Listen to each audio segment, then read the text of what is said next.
Bom a gente estar aqui, a você que nos acompanha pela mídia, Deus abençoe o seu coração também. Eu quero convidar nesse momento aqui as nossas crianças, para que a gente possa orar com elas. Elas também irão para um espaço próprio, onde elas serão também instruídas, de acordo com a sua capacidade de retenção da mensagem. Eu quero convidar os professores também que estarão com elas, crianças de 4 a 10 anos, tá? E eu quero dizer a você que está aqui, vovó, pai, enfim, vizinho, amigo, convide crianças e traga-as para o culto também, né?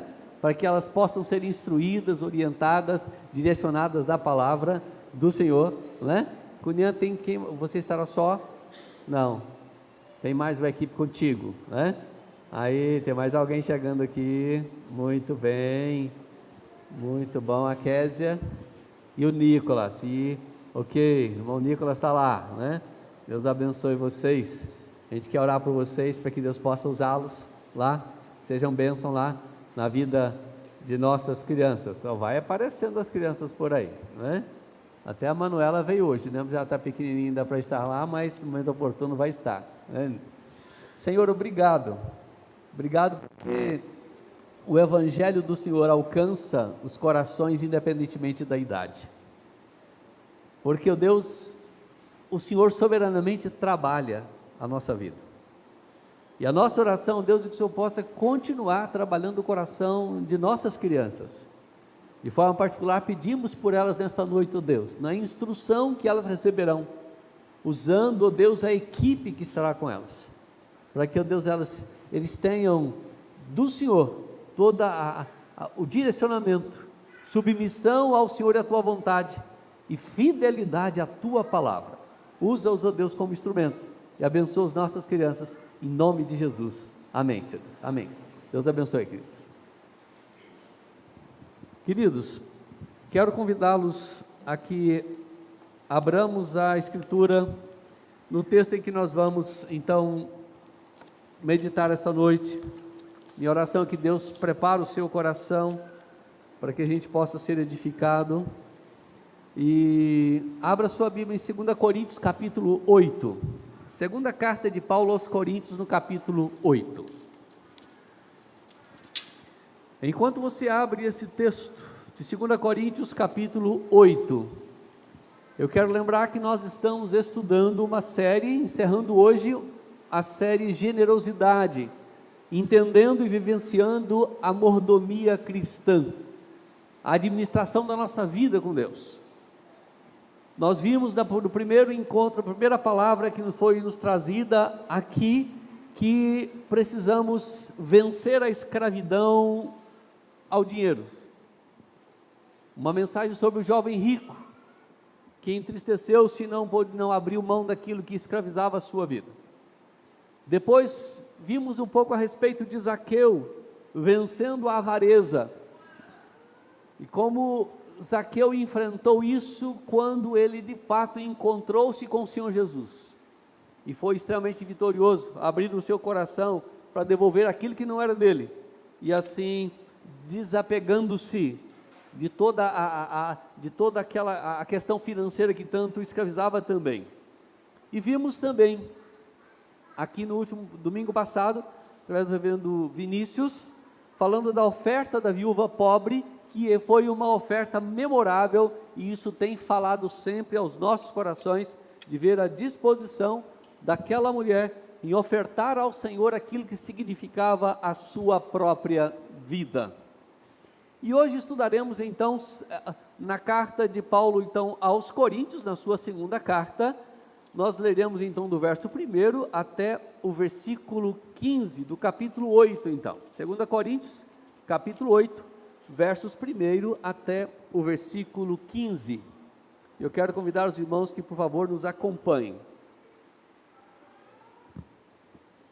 2 Coríntios capítulo 8, a partir do verso 1. A oferta das igrejas da Macedônia para os pobres da Judéia. Esse é o título que traz esse texto nosso. Então leiamos o texto. Também, irmãos, vos fazemos conhecer a graça de Deus concedida às igrejas da Macedônia, porque no meio de muita prova de tribulação, manifestaram abundância de alegria e a profunda pobreza deles superabundou em grande riqueza da sua generosidade. Porque eles, testemunho eu, disse Paulo, na medida das suas posses e mesmo acima delas, se mostraram voluntários, pedindo-nos com muitos rogos a graça de participarem da assistência aos santos. E não somente fizeram como nós esperávamos, mas também deram-se a si mesmo primeiro ao Senhor, depois a nós, pela vontade de Deus. O que nos levou a recomendar a Tito que, como começou, assim também complete esta graça entre vós, isto é, entre os coríntios. Como, porém, em tudo manifestais superabundância, tanto na fé e na palavra como no saber, e em todo o cuidado e em nosso amor para convosco, assim também abundeis nesta graça. Não vos falo na forma de mandamento, mas para provar, pela diligência de outros, a sinceridade do vosso amor. Pois conheceis a graça de nosso Senhor Jesus Cristo, que, sendo rico, se fez pobre por amor de vós, para que pela sua pobreza vos tornasseis ricos. E nisto dou minha opinião, pois a vós outros, que desde o ano passado principiastes não só a prática, mas também o querer, convém isto: completai agora a obra começada, para que assim como revelastes prontidão no querer, assim a leveis a termo, segundo as vossas posses. Porque se há boa vontade, será aceita conforme o que o homem tem, e não segundo o que ele não tem. Porque não é para que os outros tenham alívio e vós sobrecarga, mas para que haja igualdade, suprindo a vossa abundância no presente, a falta daqueles, de modo que a abundância daqueles venha a suprir a vossa falta, e assim haja igualdade, como está escrito: o que muito colheu não teve demais, e o que pouco não teve falta. Senhor, nós temos já nos colocado diante do Senhor, e mais uma vez queremos dizer: Pai, fala ao nosso coração, instrui-nos, que o Espírito Santo do Senhor soberanamente, ó Deus, possa mover os corações em prol da Tua palavra, da verdade do Senhor e para a glória do Senhor, em nome de Jesus, amém, Senhor Deus, amém.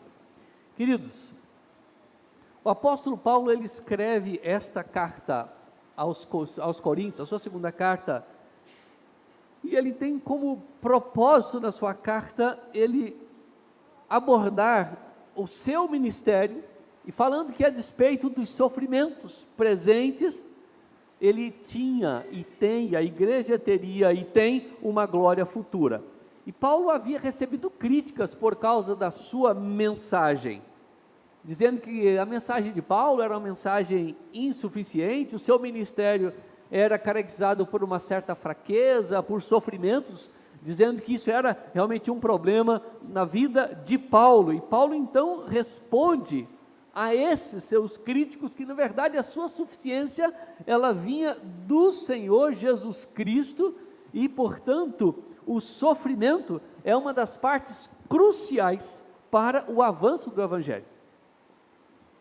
E é isso que Paulo expressa, e ele olha para a sua condição, e ele então coloca isso diante daqueles irmãos. Quando a gente olha, por exemplo, o início da sua carta, no capítulo 2, no verso 14, ele vai dizer assim: graças porém a Deus, que em Cristo sempre nos conduz em triunfo, e por meio de nós manifesta em todo lugar a fragrância do seu conhecimento, porque nós somos para com Deus o bom perfume de Cristo, tanto para os que são salvos, como para os que se perdem. Então ele fala do sofrimento, das lutas que ele teria, e aí no capítulo 4, no versículo 11, Ele ainda expressa: porque nós que vivemos somos sempre entregues à morte por causa de Jesus, para que também a vida de Jesus se manifeste em nossa carne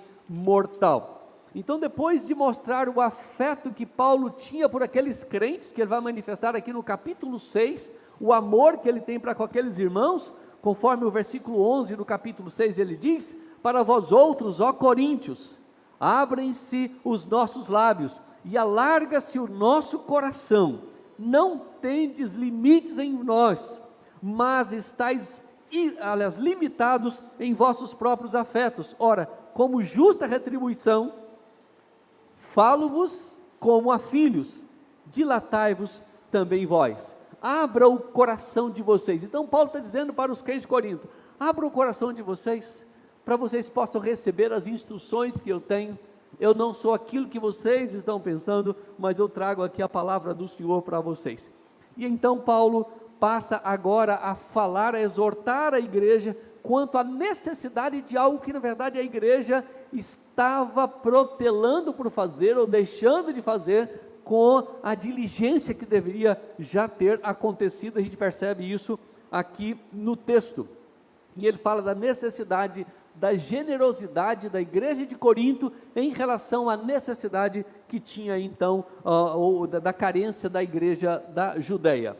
E era de fato a igreja mãe, era a mãe na fé daquela igreja, da igreja de Corinto, da igreja da Macedônia, ou as igrejas da Macedônia, e era aquela igreja que estava precisando, portanto, de ajuda financeira para que ela pudesse caminhar. Não a igreja como instituição, mas os crentes em si que compunham a igreja estavam passando certas necessidades e precisavam de uma assistência dessas igrejas. E Paulo quer encorajar, chamar a atenção, exortar esta igreja para que a igreja de Corinto também exercesse a sua generosidade para com a igreja da Judeia. Eu quero então olhar para esse texto, diante dos desafios que esse texto nos traz, que é o capítulo 8, então, de Corinto, a gente pensar aqui em generosidade, que é um serviço especial de amor. Se você olha aí no seu boletim, no verso, você vai encontrar aí as ênfases que nós queremos dar aqui, então, na nossa mensagem de hoje, se você quer acompanhar aí pelo nosso boletim. E então, irmãos, algumas questões eu quero abordar aqui no texto, dividindo o texto como ele mesmo propõe, em 3 partes importantes aqui. Primeiro, nós vamos ver um pouquinho a respeito de como procedeu a igreja da Macedônia. Depois nós queremos ver como é que nós olhamos, e Paulo chama atenção para que a igreja pudesse olhar para Cristo, e depois Paulo aperta um pouquinho mais aí, arrocha um pouquinho mais a sua palavra, falando de forma bem direta à igreja de Corinto, para que ela então tomasse uma posição diante das necessidades que tinha então a igreja da Judeia. Primeira coisa que nós queremos observar aqui é que os crentes da Macedônia já tinham entendido o desafio que Deus tinha colocado diante da igreja da Macedônia em relação às necessidades da igreja da Judeia. E olha o próprio texto, eu quero chamar a sua atenção para o texto. No versículo 1, Paulo já diz assim: também, irmãos, vos fazemos conhecer a graça de Deus, concedida às igrejas da Macedônia. Fazemos conhecer a graça de Deus, concedida à igreja da Macedônia, os irmãos da Macedônia. Paulo está dizendo assim: eu quero que vocês saibam que Deus tem feito por meio da sua graça nessas igrejas, e eles não apenas entendem que eles poderiam fazer, mas é interessante que quando a gente olha para o texto, ele vai dizer que eles rogaram, pediram, de fato aos apóstolos: nós queremos participar desta carência da nossa igreja mãe, nós queremos ajudar, e Deus havia concedido isso como uma graça, para que aquela igreja pudesse usar os seus recursos, e não apenas desejasse doar, mas efetivamente fizeram isso. E aí no versículo 2, ele diz o seguinte: porque no meio de muita prova e tribulação, manifestaram a abundância de alegria, e a profunda pobreza deles superabundou em grande riqueza de sua generosidade. Os irmãos de Corinto precisavam saber que os irmãos macedônios enfrentavam tribulações, enfrentavam lutas. Tem uma outra versão que diz que no meio da mais severa tribulação, a grande alegria e a extrema pobreza deles transbordaram em rica generosidade. É interessante que quando olhamos para esse texto, é como se olhássemos assim: mas aquela igreja tinha toda a razão do mundo para não se envolver com a necessidade da Judéia. De repente nós pensar assim, que sabe outras igrejas que estejam em situação melhor, poderão fazer. Isso não é um caso para que a gente se preocupe com isso, por causa dos nossos problemas, das lutas que nós enfrentamos aqui na Macedônia, na Europa.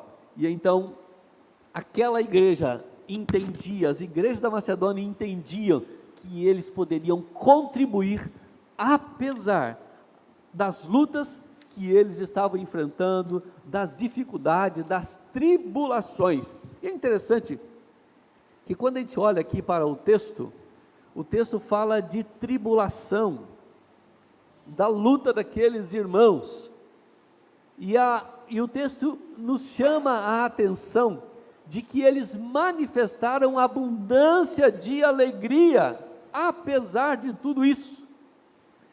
A palavra alegria aqui no texto, não é uma palavra alegria como fruto de circunstâncias de uma festa que você esteja passando, então a coisa está eufórica, então todo mundo fica sorrindo. Não, não é isso. A ideia de alegria aqui no texto é o conforto espiritual pelo qual então os crentes são sustentados em meio às aflições. E em meio às aflições, os crentes conseguem mesmo assim manifestar a sua alegria, mesmo no sofrimento. Então eles contribuíram, não por serem ricos, não por serem abastados, mas a despeito da sua extrema pobreza, porque a igreja sofria muitas perseguições. No início da igreja na Europa, por exemplo, o apóstolo Paulo e Silas são presos por causa do evangelho, são perseguidos em Filipos, uma colônia romana, e ali são presos. Ainda que tivesse a conversão de Lídia e sua família, a conversão daquela jovem que estava possuída por um espírito adivinhador, e por essa causa Paulo e Silas são presos. Depois nós vemos a conversão de um funcionário público, que foi um funcionário do governo romano, cuidando então do cárcere, e a perseguição vem, e mesmo assim aquelas igrejas dizem assim: nós queremos ajudar, nós queremos nos envolver, e o texto fala de extrema pobreza, porque eles estavam plenamente esvaziados, chegaram ao fundo do poço, em função da perseguição. Os crentes eram odiados, os crentes naquele período, eles eram boicotados economicamente, perdiam seus empregos, perdiam sua fonte de renda por causa da perseguição. Mas essas igrejas, apesar de tudo isso, entenderam que precisava manifestar a sua generosidade em função das necessidades das igrejas da Judéia, a sua igreja mãe. E é interessante, meus irmãos, que o texto expressa para nós que esta igreja experimenta grandemente esta graça do Senhor. O comentário, chama Comentário Esperança, o autor nos diz o seguinte: mas em sua igreja a graça de Deus realiza um milagre desses, de que a riqueza no dar flua da pobreza. Apesar da pobreza, a despeito da pobreza, eles contribuíram, entregaram, envolveram. E a igreja de Corinto, Paulo queria assim: eu quero que vocês ouçam o que as igrejas da Macedônia têm feito em relação à Judéia. E olha que coisa extraordinária, a gente olha o versículo 3 do texto, e ele vai continuando o seu raciocínio, o apóstolo Paulo dizendo para nós: porque eles quem?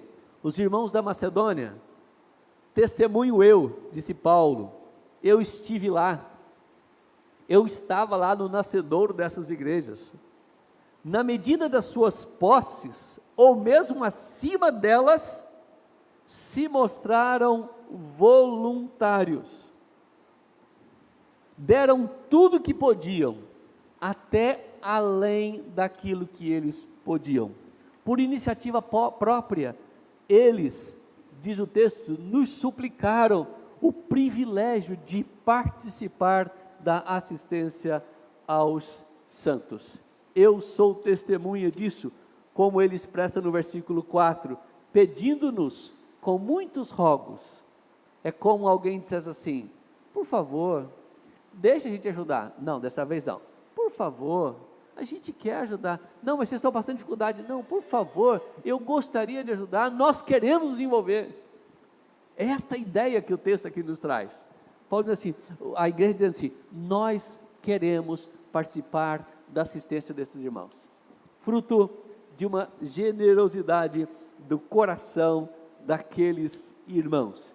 E é interessante que o texto diz que eles pediram uma graça de poderem participar da assistência destes irmãos, e ele expressa que isso era a vontade do Senhor. O versículo 5 ele diz, e não somente fizeram como nós esperávamos. E é interessante que Paulo quer dizer para a igreja de Corinto, aqueles irmãos nos surpreenderam, ainda que não tivessem condição financeira. Mas é interessante o que Paulo expressa aqui, e testemunha para nós, mas também deram-se a si mesmos, primeiro ao Senhor, depois a nós, pela vontade de Deus. Era uma igreja que tinha entendido a importância de entregar-se plenamente ao Senhor, era uma igreja que estava submissa ao Senhor, era uma igreja que entendeu que ela não era senhora de si, mas que Cristo era o Senhor da sua vida, de cada crente. E então diz assim, olha, primeiro a igreja se deu ao Senhor, depois nos ajudou na obra missionária, nós somos abençoados pela vida daqueles irmãos, e é interessante que a igreja de Filipos, que foi a primeira igreja na Europa, onde o evangelho penetra ali, era a igreja que acompanhou Paulo até o final da sua vida, assistindo Paulo nas suas necessidades, e Paulo diz, eu sou testemunha disso. Os irmãos primeiramente eram crentes de fato, depois se comprometeram com a nossa vida, com a nossa obra missionária, mas é uma igreja também que ajudou generosamente na assistência de outros irmãos da Judéia. Eles têm entendido esse ministério, os desafios que o Senhor tem para a vida deles. E aí então o apóstolo Paulo, ele tem aqui a partir do versículo 6, a partir do versículo 6, ele vai dizer assim, olha, o que nos levou a recomendar Tito. E agora Paulo, ele sai da igreja de Filipos, da Macedônia, para agora voltar para a igreja de Corinto e dizer, meus irmãos, é isso que me fez então enviar para vocês e conversar com Tito, para que Tito pudesse cuidar dessas questões, da oferta de vocês, que vocês há 1 ano, vocês começaram, vocês trouxeram, a ideia que nos traz aqui, que vocês trouxeram uma ideia, a ideia foi colocada, mas a igreja não tem correspondido, e Paulo então exorta a igreja de Corinto, em relação a essa necessidade. Vocês ainda não terminaram o trabalho que vocês começaram. Versículo 7, como porém em tudo manifestais superabundância, tanto de fé na palavra, como no saber, em todo o cuidado do vosso amor para conosco, assim também, abundeis nessa graça, envolva nessa obra, sejam generosos para com a obra, para com os irmãos da Judéia, vocês podem se envolver. Essa é uma verdadeira expressão de amor, a nossa generosidade, e é isso que Paulo dizia para os crentes então de Corinto, vamos nos envolver com esse projeto de generosidade na vida daqueles irmãos. Portanto, queridos, Os crentes da Macedônia entenderam o seu desafio. Os crentes da Macedônia fizeram o seu dever de casa. Os crentes da Macedônia foram muito além da expectativa do apóstolo Paulo e de toda a equipe missionária. Isso surpreende o coração de Paulo. Eu imagino a alegria de Paulo em ver o envolvimento daquelas igrejas da Macedônia com seu ministério e com assistência aos santos na Judéia. Mas o texto vai continuar falando para a gente, tá? Dessa oferta especial, né? Um serviço especial de amor que ele quer mencionar aqui, e aí eu quero chamar a sua atenção para o versículo 8 e o versículo 9, e para a gente que veja que Cristo é o exemplo maior de generosidade. Cristo é o exemplo maior de generosidade, e eu queria que você lesse comigo, se a sua Bíblia está aberta, eu queria que você lesse comigo esses dois versículos, 8 e 9, vamos lá? Não vos falo na forma de mandamento, mas para provar pela diligência de outros a sinceridade do vosso amor, pois conheceis a graça de nosso Senhor Jesus Cristo, que sendo rico, se fez pobre por amor de vós, para que pela sua pobreza vos tornastes ricos. Queridos, Cristo é o exemplo maior de generosidade. Paulo está dizendo assim, eu não vou dar uma ordem para vocês. Eu creio que Paulo olha para a sua posição apostólica, e ele poderia muito bem determinar isso para a igreja de Corinto. No seu papel pastoral, no seu papel no início da igreja, da responsabilidade que ele queria trazer para a igreja a respeito disso, ele disse assim, olha, eu não estou dando uma ordem, mas eu quero verificar a sinceridade do amor de vocês, eu quero perceber de fato se vocês amam a Cristo, eu quero perceber de fato se vocês estão comprometidos com o Senhor Jesus Cristo, comparando então com a dedicação dos outros, como é que está a vida de vocês? É interessante, meus irmãos, que a gente olha que o cumprimento de um mandamento, ele poderia simplesmente tornar uma coisa legalista. Eu posso trazer o meu dízimo todo mês, de todo o meu ganho, e colocar com fidelidade no gasofilácio para servir ao Senhor, a obra do Senhor. Mas eu posso ter uma fidelidade legalista, simplesmente para eu dizer assim, não, eu fiz, eu cumpri isso. E é isso que Paulo quer dizer, que eu não quero trazer um mandamento, que vocês têm que fazer uma oferta, e fez a oferta, tá bom, eu cumpri aquilo que Paulo queria. Mas não, ele quer chamar a atenção aqui, porque ele desejava que Corinto não fizesse apenas uma oferta para a Judéia, mas que Corinto fosse uma igreja generosa para as gerações futuras, que continuasse o exemplo de Cristo, daquele que abriu mão da sua própria glória. E é interessante a gente poder olhar para isso conforme o apóstolo Paulo escreve, inclusive, à igreja de Filipos, na carta aos Filipenses, no capítulo 2, falando sobre esta obra de Cristo, a entrega de Cristo, a forma com que Cristo humilhou-se entregando-se, e eu quero ler o texto aqui para você, a partir do verso 5 de Filipenses, que ele diz assim, tende em vós o mesmo sentimento que houve também em Cristo Jesus, pois ele, subsistindo em forma de Deus, não julgou como usurpação o ser igual a Deus, antes a si mesmo se esvaziou, assumindo a forma de servo, tornando-se em semelhança de homens, reconhecido em figura humana, a si mesmo se humilhou, tornando-se obediente até a morte, e morte de cruz. Veja que ponto chega o exemplo que Cristo dá, de toda a sua glória que ele tinha, e ele abre mão de tudo isso, para tomar a minha forma e a sua forma. E então Paulo está dizendo aqui para a igreja de Corinto, olhe para Cristo, olhe para o Senhor Jesus Cristo, vocês conhecem a graça do Senhor Jesus Cristo, ele sendo rico, ele tornou-se pobre por nossa causa, deixando a sua glória. Calvino, comentando esse texto, eu queria lembrar aqui a sua fala. Ele diz o seguinte: Cristo era rico porque era Deus, sob cujo poder e autoridade existem todas as coisas. Não obstante, ele se fez pobre, porque abriu mão de sua possessão e por algum tempo deixou de exercer os seus direitos. E ele faz isso por nossa causa. Como dizia alguém, ele consagra a pobreza em sua própria pessoa. Queridos, e quando olhamos para isso, nós vamos olhar que Cristo, então, em sua pobreza, ele nos enriqueceu. E não podemos nos sentir dificilmente impedidos para que o nosso coração se abra em abundância para favorecer aqueles que estão ao nosso redor, que têm a sua necessidade.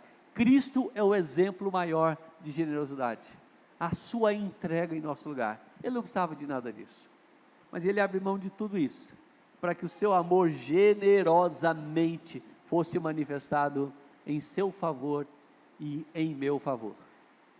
Queridos, generosidade é fruto do nosso amor, o amor especial. O serviço especial do amor, nesse texto ele se chama generosidade, e Cristo então o fez por mim e por você, por nós. E com isso Paulo quer dizer para os crentes de Corinto: vocês sempre terão este exemplo de generosidade. Então não será eu, não será, quem sabe ele pudesse argumentar, não será a igreja de Filipos, não serão outras igrejas da Macedônia, enfim, mas vocês terão um exemplo permanente, perene, da oferta de Cristo em nosso lugar, por causa da nossa miséria, por causa da nossa pobreza espiritual. Cristo veio nos tornar ricos, e eu e você que experimentou a graça do Senhor, você pode dizer assim: eu tenho esta riqueza, porque eu já fui encontrado por Cristo Jesus, e eu quero usar isso para a glória do Senhor.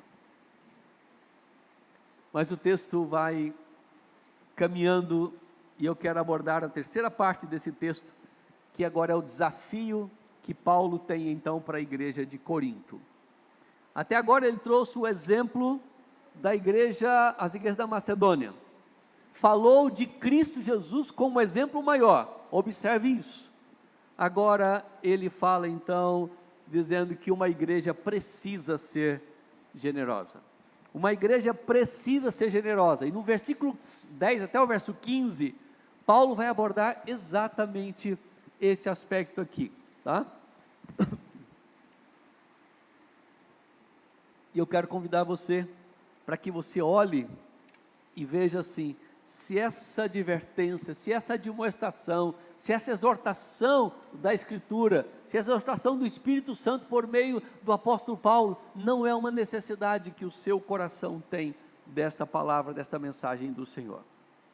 Então, o texto de 2 Coríntios 8, então, a partir do verso 10, ele vai dizer: e nisto, eu dou a minha opinião, disse Paulo, pois a vós outros, que desde o ano passado, olha, já havia um ano que eles tinham tido esta ideia, diz o texto, desde o ano passado, vocês começaram, principiastes, não só a prática, mas também o querer, convém isto, então completai agora a obra começada, para que assim como revelastes prontidão no querer, assim também leveis a termo segundo as vossas posses. Então Paulo lhes dá um conselho, e volta para eles e diz: olha, o meu conselho é que vocês terminem o que vocês começaram, é que esta generosidade, ela possa chegar ao seu ponto da conclusão daquilo que vocês começaram a fazer, porque os irmãos têm a necessidade de receber os donativos. É interessante que há um provérbio pagão, e acho interessante, tem um provérbio pagão que diz que os bens que você tem doado são os únicos que sempre você possuirá.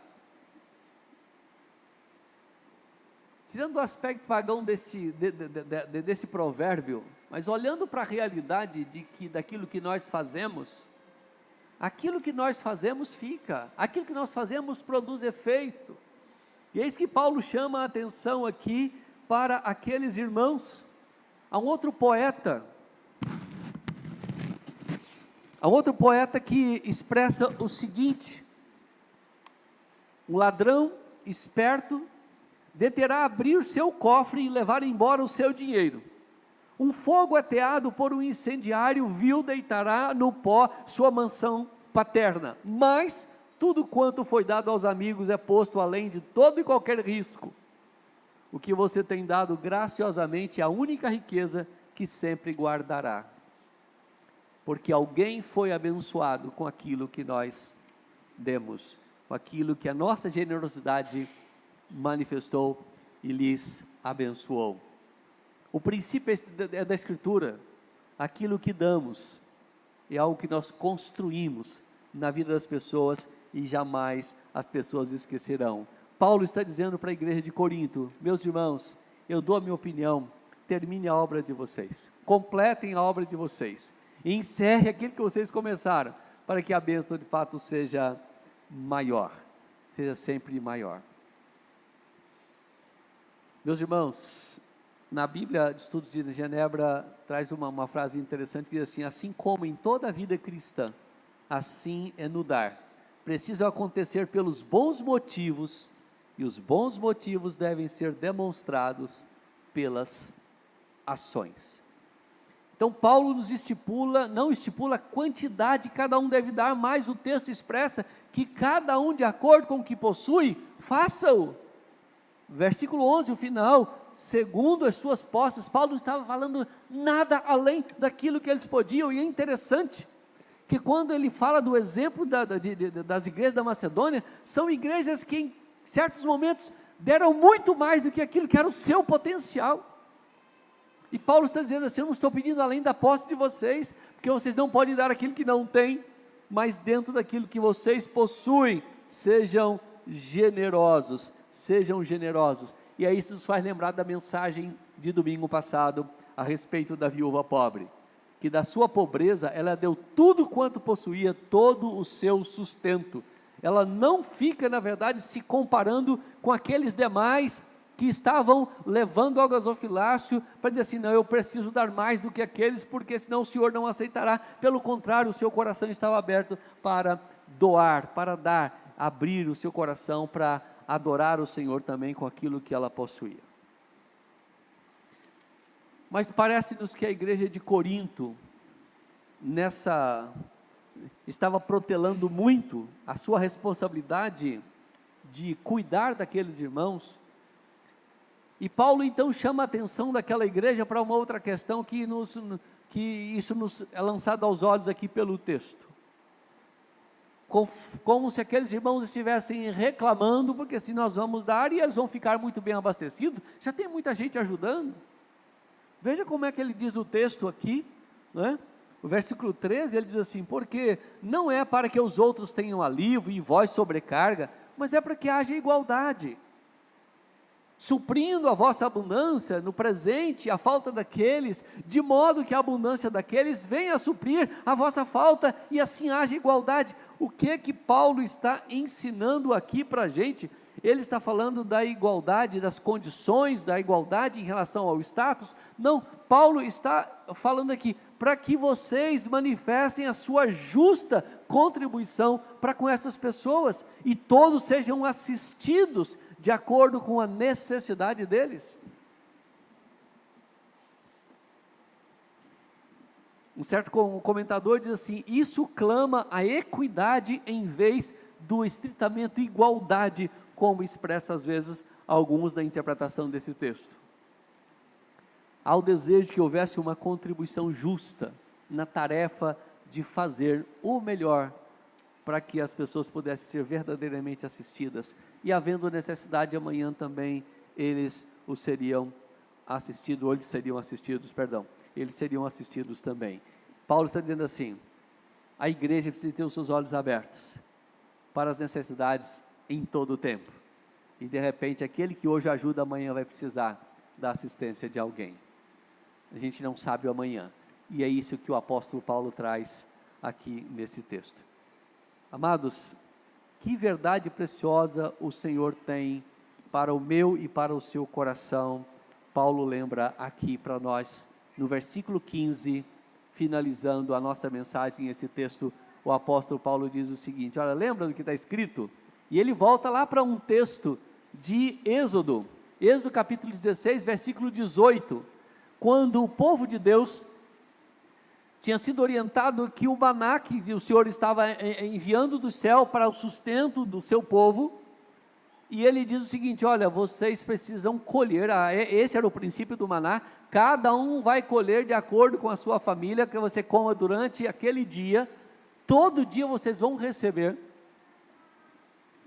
mas ninguém deve ter mais ou menos do que aquilo que você precisa, e aqueles que em algum momento tentaram fazê-lo e juntaram mais um maná que caía do céu, para guardar por outro dia, porque não confiaram na provisão do Senhor por outro dia, a palavra de Deus nos diz que no outro dia, aquele maná já estava estragado, já tinha dado o bicho, não servia mais para se alimentar, exceto no dia que antecedia ao dia de descanso, que o Senhor mandaria a porção dobrada para que eles pudessem então guardar, e então a provisão de Deus estava mantida. Mas é interessante que aí dentro deste texto, desta realidade, a orientação do povo de Israel, quanto à sustentação de Deus, o Senhor diz para ele assim, olha, aqueles que colhem, vão colher de acordo com a sua necessidade, mesmo que uns colham mais, outros menos, mas a quantidade será aquilo que precisam, por isso que ele diz, o que muito colheu não teve demais, alguns precisavam um pouco mais, mas o que colheu menos, também não teve falta, de acordo com a proporção e a necessidade de cada um, e é isso que Paulo quer ensinar, para aqueles irmãos, a nossa generosidade, a generosidade que eu preciso confiar na provisão que vem de Deus, deixa Deus dar, e eu vou fazer aquilo que eu posso fazer, dentro daquilo que Deus me dá a condição de fazer, a fim de que os outros sejam assistidos, de acordo com a sua necessidade. Eu preciso crer também, que Deus na sua providência, usa a sua igreja, para cuidar dos seus filhos, Ele usa a sua igreja, para cuidar dos seus, portanto queridos, a igreja precisa exercitar o serviço especial de amor, que também envolve a nossa generosidade, que o seu coração esteja aberto para essas verdades, e eu quero trazer algumas aplicações aqui para a nossa vida. Primeiro, nós podemos ser liberais, independentemente da nossa condição. Aquela viúva pobre, ela nos ensina isso. A orientação do Senhor aqui, por meio de Paulo, à igreja de Corinto, trazendo o exemplo da igreja da Macedônia, nos lembra isso, que a graça de Deus, ela faz uma obra completa em nossa vida, nos levando a sermos generosos na obra do Senhor, naquilo que temos necessidade de fazê-lo. É a graça que faz, é a graça que de fato é a raiz, a fonte daquilo que eu e você podemos fazer. É uma dádiva quando nós somos, na verdade, libertados do nosso egocentrismo, quando nós somos libertados da nossa avareza, quando nós somos libertados da nossa mesquinhez, então nós somos levados a doar, a dar, a assistir aqueles que têm a necessidade da nossa assistência. Matthew Henry, um dos comentadores, da Escritura, e falando desse texto, ele diz que os melhores argumentos para os deveres cristãos, eles são extraídos então da graça e do amor do Senhor Jesus Cristo, e não de qualquer outro argumento, ainda que seja a miséria do outro, mas o nosso maior argumento é o exemplo daquilo que Cristo fez. Ou Cristo é o nosso exemplo maior, ou nós não temos entendido o que é seguir a Cristo, ou você não tem entendido o que é seguir a Cristo. O nosso parâmetro não é a igreja da Macedônia, o Senhor estava dizendo isso para a igreja de Corinto, o nosso parâmetro é Cristo, é a generosidade de Cristo, é Cristo abrindo mão da sua própria vida em função daqueles pelos quais então Ele morreu. Cristo, a igreja, eu e você, nós devemos dar à medida que Deus nos capacita. Conforme Paulo escreve na primeira carta aos Coríntios, cada um contribua segundo propôs seu coração, cada um tire de acordo com a sua posse e faça. 1 Coríntios capítulo 16, versículo 2. O erro muito comum, meus irmãos, é que às vezes nós achamos que nós só podemos dar quando nós temos alguma coisa adicional e não daquilo que faz parte da nossa dinâmica, da nossa vida cristã. Precisamos lembrar que o fruto do nosso trabalho honesto e justo, dado pelo Senhor, propriedade para nós, enriquecimento de Senhor ao nosso coração, o nosso trabalho, precisa ser para o serviço do Senhor, para assistência. E eu chamo a sua atenção para o texto de Efésios capítulo 4. Eu acho muito interessante o que Paulo escreve a esta igreja, a igreja de Éfeso, orientando, falando, chamando a atenção daquela igreja quanto à sua vida de santidade.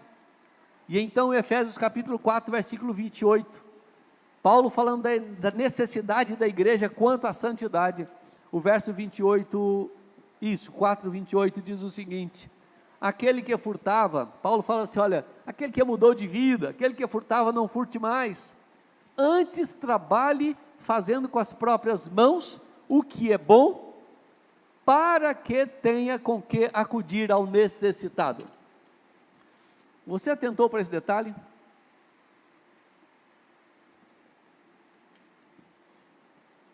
O nosso trabalho não pode ser um trabalho egoísta.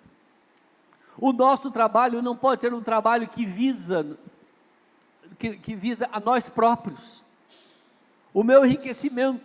E é interessante que o apóstolo Paulo, inspirado pelo Senhor, ele diz, olha, para que você tenha com que acudir ao necessitado. Eu não trabalho não é só para minhas coisas, para pagar minha faculdade, para que eu construa algo, para que eu faça, para que eu reserve dinheiro.